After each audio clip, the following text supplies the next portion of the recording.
तेलंगाना में corona virus की वबा तेजी के साथ फैलती जा रही। पिछले 24 घंटों के दौरान रियासत भर में 73,275 अफराद का कोरोना टेस्ट किया गया, जिसमें से 6,551 अफराद कोरोना से मुतासिर पाए गए। तेलंगाना में कुल कोरोना से 43 मरीजों की मौत हो चुकी है। पिछले 24 घंटों के दौरान 3,804 अफराद सेहतयाबी के बाद हॉस्पिटल से डिस्चार्ज हुए। रियासत भर में 65,000 एक्टिव केसेस हैं। ग्रेटर हैदराबाद के हुदूद में 1,418 नए केस दर्ज हुए हैं। वहीं रियासत तेलंगाना में कोरोना की बढ़ती वबा का असर अब तामीराती शोबे पर भी देखा जा रहा है। पिछले एक हफ्ते से तामीराती काम पूरी तरह से मुतासिर हुए हैं। कई बिल्डर्स कोरोना से मुतासिर हैं। इसके अलावा मजदूर भी कोरोना से खौफजदा हैं। दीगर रियासतों के लाखों मजदूर शहर हैदराबाद में काम करते हैं। बिगड़ती सूरत हाल को देखते हुए रोजाना हजारों मजदूर आबाई मकामात को लौट रहे हैं। तामीराती कामों में रुकावट की एक और बड़ी वजह सीमेंट, स्टील और रेत की कीमतों में इजाफा भी बताया जा रहा है।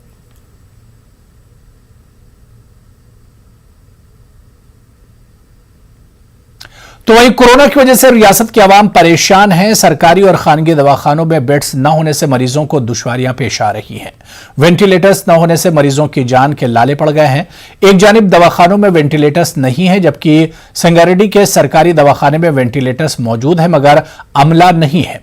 हॉस्पिटल के सुपरिटेंडेंट ने बताया कि गवर्नमेंट डिस्ट्रिक्ट हॉस्पिटल संगारेड्डी में वेंटिलेटर्स मौजूद हैं मगर अमला नहीं। उन्होंने कहा कि हॉस्पिटल में मौजूद सहूलियात के हिसाब से 22 मरीजों का बेहतर से बेहतर इलाज किया जा सकता है।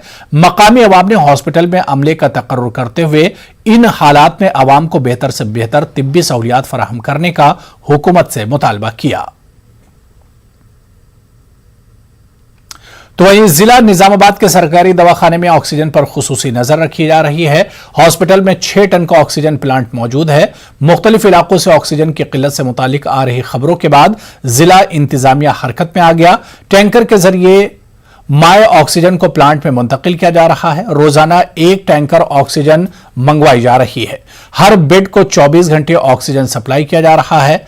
रियासती वजीर विमला प्रशांत रेड्डी ने जिला कलेक्टर और हॉस्पिटल सुपरिटेंडेंट को इस मामले पर खुसूसी तवज्जो देने की हिदायत दी।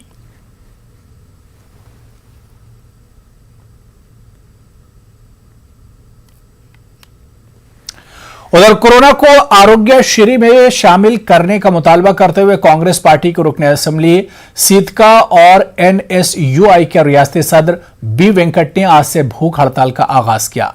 हैदराबाद के इलाके इंदिरा पार्क में इन दोनों ने भूख हड़ताल शुरू की। रुकने असेंबली ने कहा कि इनकी यह भूख हड़ताल किसी सियासी जमात की जानिब से नहीं है, बल्कि इंसानी हमदर्दी की बुनियाद पर भूख हड़ताल कर रही हैं। रुकने असेंबली सीतिका ने कोरोना मुतासरीन को इलाज के अलावा मुफ्त में अद्वियात, एम्बुलेंस की फराहमी का हुकूमत से मुतालबा किया।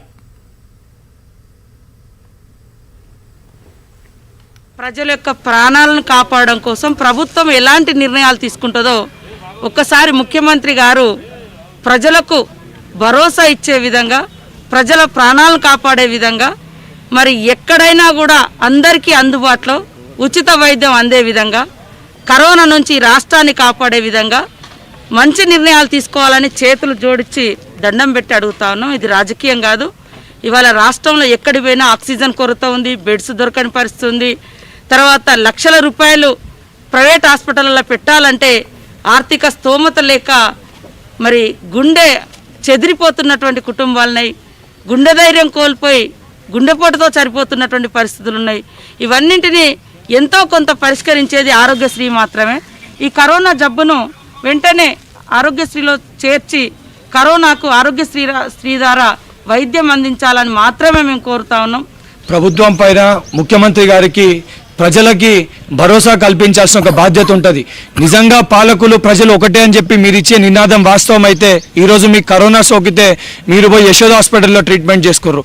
అదేవిధంగా ప్రతి ఒక్క తెలంగాణలో పౌరునికి ఏమైనా కూడా ప్రైవేట్ హాస్పిటల్ వెళ్ళి ట్రీట్మెంట్ చేసుకునే ఒక రెస్పాన్సిబిలిటీ ప్రతి ఒక్క పౌరునికి ఆ ఒక హక్కుని ఈ యొక్క ప్రభుత్వం కల్పించాలంటే తక్షణమే కరోనాని ఆరోగ్యశ్రీలో చేర్చాలని చెప్పి డిమాండ్ చేస్తున్నాం. గతంలో ఈ యొక్క కరోనా తీవ్రతను గుర్తించి మా సీతక్క గారు అసెంబ్లీలో చెప్తే కరోనా రాదు, కరోనా వచ్చినా ఏమి కాదు, పారాసిటమాల్ గోలేసుకుంటే తగ్గిపోతుందని చెప్పి మాట్లాడిన ముఖ్యమంత్రి గారు ఈరోజు కరోనా వస్తే నువ్వు, నీ కొడుకు, అదేవిధంగా నీ కుటుంబ సభ్యులు అందరూ కూడా భయపడుతుండ్రు. మరి ప్రజల పరిస్థితి నీకు ఆ బాధ ఆవేదన తెలుసు, తక్షణమే ఆ బాధ ఆవేదన నీకు తెలుసు కాబట్టి ప్రజలకి భరోసా కల్పించి కరోనాని ఆరోగ్యశ్రీలో చేరుస్తూ ఫ్రీ అంబులెన్స్ సర్వీస్, అదేవిధంగా చాలా మంది ఏదైతే పౌరులు వాళ్ళ ఒంటిపైన నగలు, ఆస్తులు తాకట్టు పెట్టి కూడా కరోనా ట్రీట్మెంట్కి పైసలు ఖర్చు పెట్టి కూడా. आगे बढ़ेंगे। मौलाना आजाद नेशनल उर्दू यूनिवर्सिटी के फासलाती कोर्स के जरिए एमए में दाखिला लेने वाले तलबा ने शिकायत की कि साल गुजर जाने के बावजूद इनके इम्तिहानात मुनक्किद नहीं हुए हैं।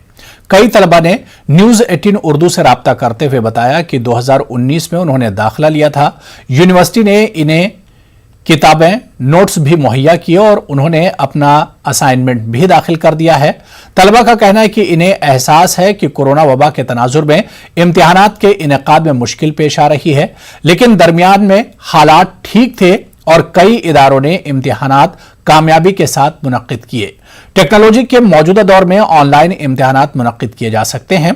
तलबा ने यूनिवर्सिटी इंतजामिया से तालीमी मुस्तकबिल के तहफ़्फ़ुज़ को यकीनी बनाने की अपील की।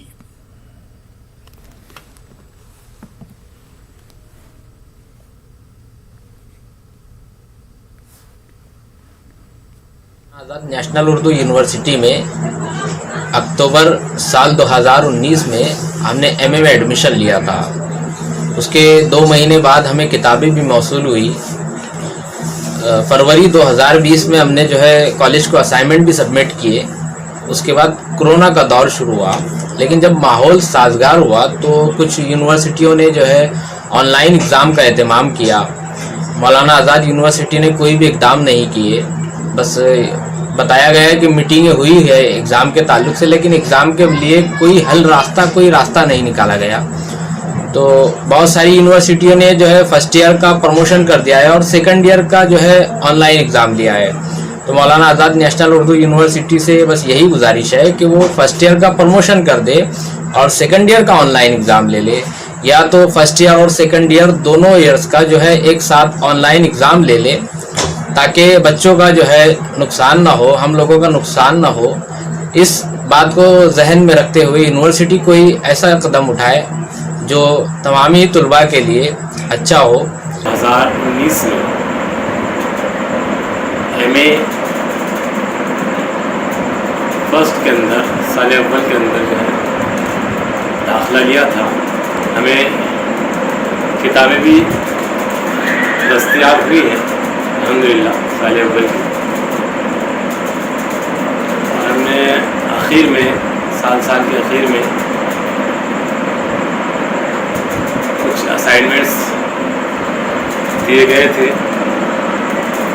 उनको हमने पूरा भी किया। जो असाइनमेंट्स हैं हम लोग जमा कर चुके हैं, मेरे पास उसकी कॉपी रखी हुई है। अब जो है 2 साल गुजर जाने के बाद जो है तशवीश होने लगी है कि कहीं हमारी फ़ीस जो है वो ज़ाया तो नहीं होगी, क्योंकि जो दूसरी यूनिवर्सिटीज़ हैं, बामो यूनिवर्सिटीज़ है, इंदिरा गांधी यूनिवर्सिटीज़ है, इन तमाम यूनिवर्सिटियों ने जो है एमए के एग्ज़ाम, बीए के एग्ज़ाम, बीएससी के एग्ज़ाम जो है वो ऑनलाइन ले लिए। लेकिन चूँकि मानू के अंदर जो है 2 साल गुजर जाने के बाद भी किसी किस्म की कोई इत्तला नहीं मिली, तो ना ही ऑफलाइन एग्ज़ाम हुए और ना ही ऑनलाइन, क्योंकि ये टेक्निकल दौर है, टेक्नोलॉजी का दौर चालू है।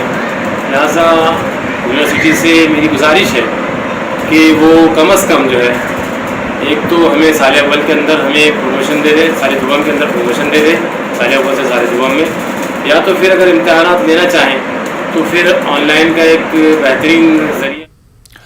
वरंगल म्यूनिसिपल इंतखाबात की तशहीरी मुहिम जारी है। टीआरएस पार्टी की जानिब से वरंगल में इंतखाबी मुहिम चलाई गई। रियासती वजीर ईद याकर राव ने इंतखाबी मुहिम में हिस्सा लिया। इस दौरान उन्होंने वरंगल में रोड शो मुनक्किद किया, जिसमें रियासती वज़रा और दीगर ने शिरकत की। रोड शो से खिताब के दौरान ईद याकर राव ने बीजेपी पर कड़ी तनकीद की। उन्होंने कहा कि मरकज की बीजेपी हुकूमत ने हर महाज पर तेलंगाना के साथ इंसाफ नहीं किया है।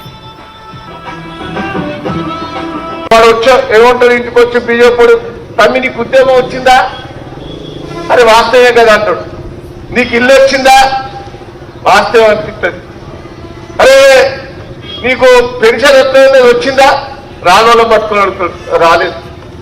అంటే రెచ్చగొట్టేటట్టు మాట్లాడేది బీజేపీ మాటలు ఉంటాయి. నేను ఒకటే అంటున్నా, 2 కోట్ల సంవత్సరానికి 2 కోట్ల ఉద్యోగాలు ఇస్తానని ఒక్క 2 ఉద్యోగాలు ఇచ్చినాయి కేంద్రంలో. వాళ్ళు అడిగేటోనికి ఉల్టా జవాబు చెప్పవలసిన బాధ్యత మన మీద ఉన్నది. 1,30,000 ఉద్యోగాలు ఇచ్చి 50,000 నోటిఫికేషన్ ఇచ్చిన మహానుభావుడు కేసీఆర్ కాదా? ఒక్కసారి మన గుండె మీద చేసుకుని చెప్పాలి. నువ్వు ఎలక్షన్ల ముందు ఏం చెప్పావు?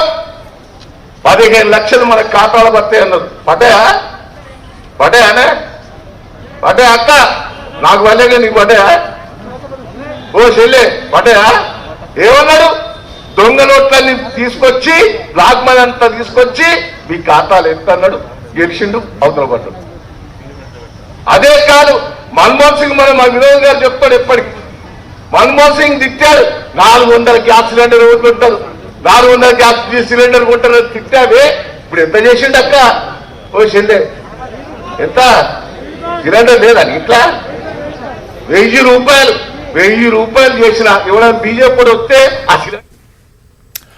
उधर मरकजी ममलिकती वज़ीर दाखिला किशन रेड्डी ने वरंगल में बीजेपी की जानिब से मुनक़्क़दा इंतखाबी मुहिम में शिरकत की। इस दौरान उन्होंने रियासत की टीआरएस हुकूमत पर कड़ी तनकीद की। किशन रेड्डी ने कहा कि मोदी हुकूमत की जानिब से वरंगल में गरीबों के लिए सुपर स्पेशलिटी हॉस्पिटल तामीर किया गया है। ఎలక్షన్స్ అప్పుడు కుర్చీ వేసుకొని కూర్చొని పేద ప్రజలకు ఇల్లు కట్టిస్తానంటాడు. ఎలక్షన్స్ అయిపోయిన తర్వాత ఇల్లు లేవు గిల్లు లేవు అంటాడు. ఇది పరిస్థితి. అందుకే మీకు కోరుతా ఉన్నాం, ఈరోజు ఇక్కడ రైల్వే కోచ్ వరాలింగ్ ఫ్యాక్టరీ పెట్టాం మేము. మంజూరు చేసాడు నరేంద్ర మోడీ గారు. భూమి మహాప్రభు అని 4 ఏళ్ల నుంచి అమ్మడబడితే ఇంతవరకు భూమి ఇవ్వలేదు. ఇస్తున్నా, అక్కడిస్తున్నా, ఎండోమెంట్ భూమి ఇస్తున్నా, ఇంతవరకు భూమి మాత్రం హ్యాండ్ ఓవర్ చేయలేదు. అంతేకాకుండా ఇక్కడ మీ అందరికీ తెలుసు, మరి ఇక్కడ సెల్ఫ్ హెల్ప్ గ్రూప్స్ ఉన్నాయి. సెల్ఫ్ హెల్ప్ గ్రూప్స్ ఏవైతున్నాయో, మహిళల పొదుపు సంఘాలు ఏవైతున్నాయో, పొదుపు సంఘాలకు నరేంద్ర మోడీ గారు డబ్బులు ఇస్తున్నారు తప్ప కేసీఆర్ గారు ఒక్క రూపాయి ఇవ్వడం లేదు. నరేంద్ర మోడీ గారి ప్రభుత్వం బ్యాంకుల ద్వారా రుణాలు ఇస్తున్నారు. కానీ ఆ పావులా వడ్డీ కేసీఆర్ ఇవ్వాలి, టీఆర్ఎస్ పార్టీ ఇవ్వాలి. కానీ 7 సంవత్సరాలుగా పొదుపు సంఘాల అకౌంట్లలో ఒక్క రూపాయి వేయకుండా పొదుపు సంఘాలను అన్యాయం చేస్తున్నటువంటి చరిత్ర ఈరోజు మరి టీఆర్ఎస్ పార్టీకి కేసీఆర్కే దక్కుతుంది. ఇటీవల నరేంద్ర మోడీ గారు నిర్ణయించారు, 10,000 ఇస్తున్నటువంటి 10 లక్షల రూపాయలు ఇస్తున్నటువంటి పొదుపు సంఘాలకు 10 లక్షల లిమిట్ కాకుండా तेलंगाना भर में कोरोना की बढ़ती वबा पर काबू पाने के लिए रात 9 बजे से सुबह 5 बजे तक कर्फ्यू लगाया गया है। कर्फ्यू के दौरान मेडिकल इमरजेंसी को नजर में रखते हुए रचाकोंडा कमिश्नरेट के हुदूद में 4 कैब सर्विस का आगाज हुआ। रचाकोंडा पुलिस कमिश्नर महेश भागवत के हाथों एलबी नगर कैंप में कैब सर्विस का आगाज हुआ। श्रीनिवास टूर एंड ट्रैवल्स की जानिब से 4 ट्रैवल आवाम के लिए रखी गई हैं। एलबी नगर, वनस्थलीपुरम, चोट उपल और इब्राहिम पट्टनम के इलाके की आवाम इन कैब से इस्तेफादा कर सकते हैं, जिसके लिए रचाकोंडा कंट्रोल रूम पर फोन कॉल करें। उधर कोहिर मंडल हेडक्वार्टर है और मेजर ग्राम पंचायत भी, इसके बावजूद यहां बेशुमार मसाइल हैं। मोहल्ला बसंतपुर के अवाम गुज़िश्ता कई दिनों से सख्त मुश्किल हालात का सामना कर रहे हैं। बस्ती से गुजरने वाले पानी की निकासी का रास्ता कुछ लोगों ने बंद कर दिया है, जिसकी वजह से बदबू और ताफुन फैल रहा है। कांग्रेस लीडर मोहम्मद मकबूल अहमद ने इलाके का दौरा करते हुए बस्ती के मकीनों से बातचीत की और मसाइल जानने की कोशिश की। मकामी लोगों ने बताया कि गंदे पानी की निकासी न होने की वजह से घरों में भी रहना मुश्किल हो गया है, मच्छरों की कसरत हो गई है। मकबूल अहमद ने बताया कि रमजान और कोरोना वबा के इस माहौल में साफ सफाई जरूरी है, लेकिन यहां यह सब नजर नहीं आ रहा। मकामी इंतजामिया के अलावा रुकन असेंबली मानिक राव और एमएलसी से भी नुमाइंदगी की गई, लेकिन आज तक यह मसला हल नहीं हुआ। कोरोना वबा के दौरान बाहिमी इमदादो इन्हिसार का जज्बा मुस्तहकम हुआ है। मुल्क इस वबा से मुत्तहिद होकर मुकाबला कर रहा है। टीकाकारी के ऐलान के बाद हम बेहतर ताउन करें, जिससे हम कोरोना को मात देने की जानिब कदम बढ़ा सकें। नेटवर्क 18 इस मुहिम में हर कदम पर आपके साथ रहेगा। जब तक सभी महफूज नहीं, तब तक कोई महफूज नहीं होगा। इसी सोच की बुनियाद पर हमारी मुहिम संजीवनी का मकसद ये यकीनी बनाना है कि वैक्सीन पाना सभी हिंदुस्तानियों का हक है।